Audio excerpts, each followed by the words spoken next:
अपने एक दिवसीय दौरे पर पहुंचे उत्तर प्रदेश सरकार के खेल एवं युवा कल्याण राज्य मंत्री स्वतंत्र प्रभार के साथ साथ जिले के प्रभारी मंत्री गिरीश चंद्र यादव ने गौशाला का किया निरीक्षण तथा अगरहर गांव में चौपाल कर लोगों की समस्या सुनी एवं उनके निस्तारण हेतु यथा आवश्यक दिशा निर्देश दिए।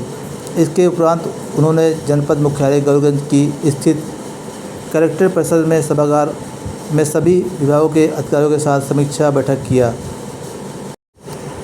इसमें शासन द्वारा निर्धारित बिंदु पर चर्चा किया, सरकार द्वारा चलाई जा रही जन कल्याणकारी योजनाओं का धरातल तक पहुंचने में आ रही समस्याओं को जाना तथा उनके निराकरण के लिए यथा उचित दिशा निर्देश अधिकारियों को दिए और साफ तौर पर कहा कि जो भी कल्याणकारी योजनाएं हैं वो लाभार्थियों तक निर्बाध रूप से पहुंचनी चाहिए। स्वास्थ्य, खाद, बीज की उपलब्धता, किसान सम्मान निधि सहित बिजली के क्षेत्रों में भी प्रभारी मंत्री ने निर्देश दिए कि सरकार ने जो शेड्यूल तय किया है उस हिसाब से जनता को बिजली आपूर्ति निर्बाध रूप से होनी चाहिए।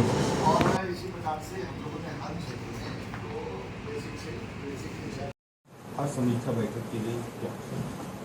आज अमेठी जिले के समीक्षा बैठक की गई है। शासन द्वारा निर्धारित बिंदु हैं उन पर जैसे जो विकास काम चल रहे हैं, जो सरकार की जन कल्याणकारी योजनाएं चल रही हैं, वो धरातल तक कैसे जा रही हैं, नहीं जा रही तो क्या कठिनाई है और अगर नहीं जाएंगी तो जिम्मेदार कौन है, इस हिसाब से हम लोगों ने पूरी समीक्षा बैठक किया है। और जहाँ भी कमी आई है संबंधित अधिकारी को इस बात को निर्देश दिया है कि उसको यथाशीघ्र पूरा करके उन जन कल्याणकारी योजनाओं को लाभार्थी तक उसका लाभ पहुँचे, उस दिशा में निर्देश दिया।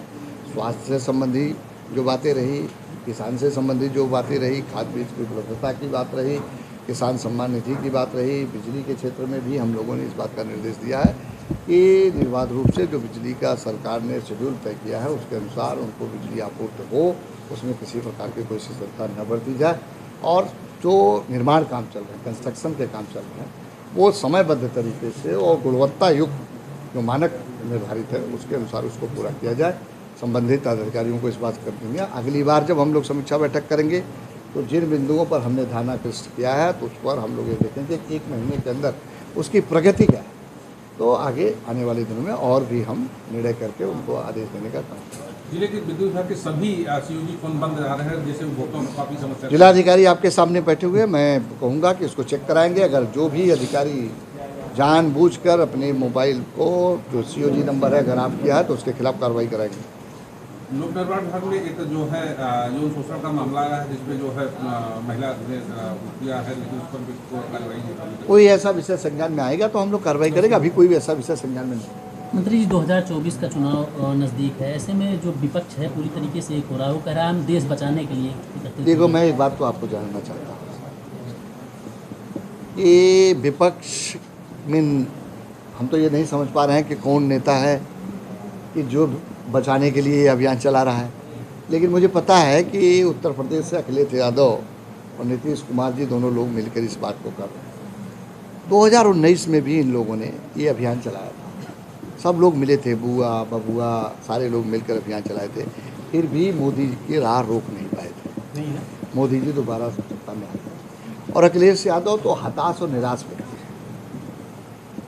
और मैं इस बात को कहता हूँ कि उन्होंने वरासत और विरासत के आधार पर सत्ता पाई, जनादेश के अधिकार पर नहीं पाया था। जनता ने जनादेश नहीं दिया था, वरासत और विरासत के आधार पर, मैं इस बात को कोट कर रहा हूँ, पाई थी, लेकिन जनता का जनादेश उनको नहीं मिला।